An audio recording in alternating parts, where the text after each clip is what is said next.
this time driving toward Bosnia and Herzegovina. First stop, Sarajevo.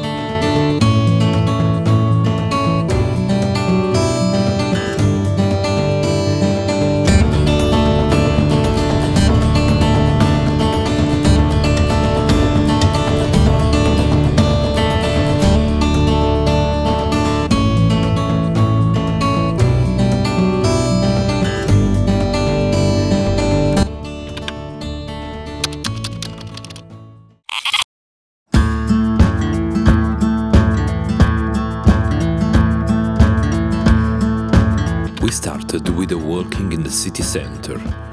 In very few square meters, there are 4 different churches of 4 different religious confessions. For a city that is an example of civil cohabitation.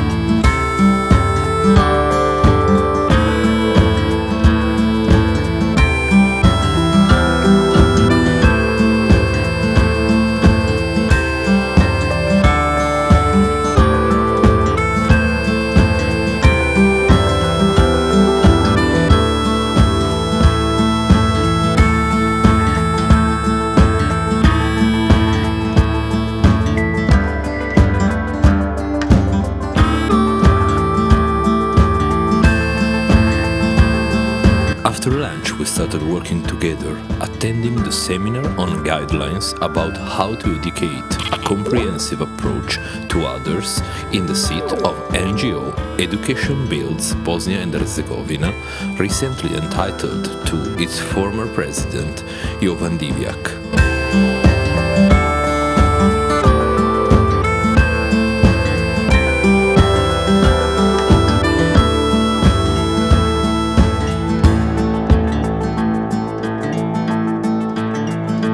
The following day, we had a surprise in the morning, the snow in April, just before going and visiting the Tunnel Museum and the Jewish cemetery.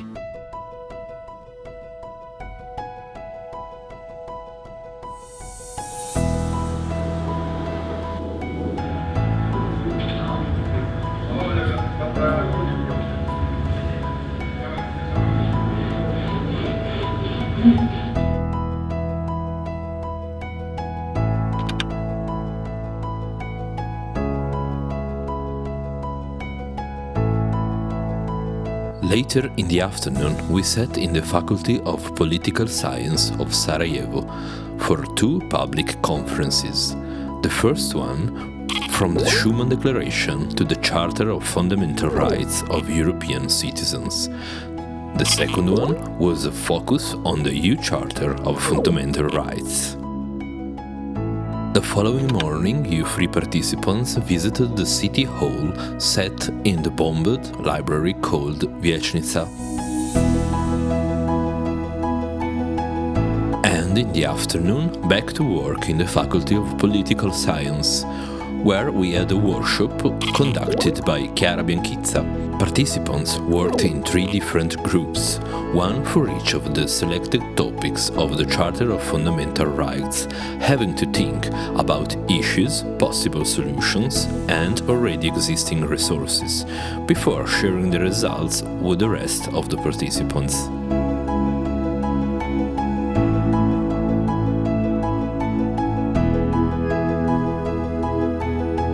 Too bad it's already time to leave Sarajevo. Destination Tuzla.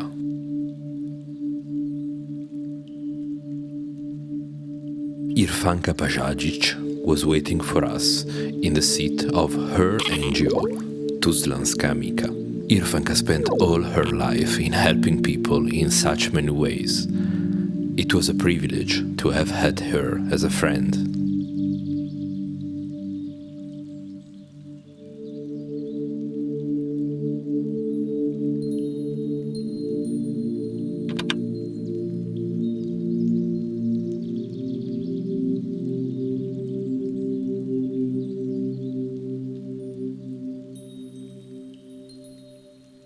In the Potocari Memorial, and if it is possible, even more in the Memorial Center Srebrenica, there is such an impression and a feeling of still being in 1995. The atmosphere is thick and heavy.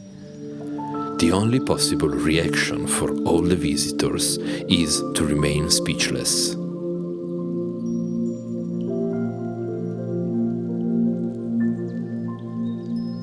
Our journey ended with another important meeting. Nura Begovic, vice president of NGO Women of Srebrenica, and her husband Ahmed, one of the first and few men who came back to live in Potocari, among those few survivors after the long escape from Srebrenica to Tuzla in 1995.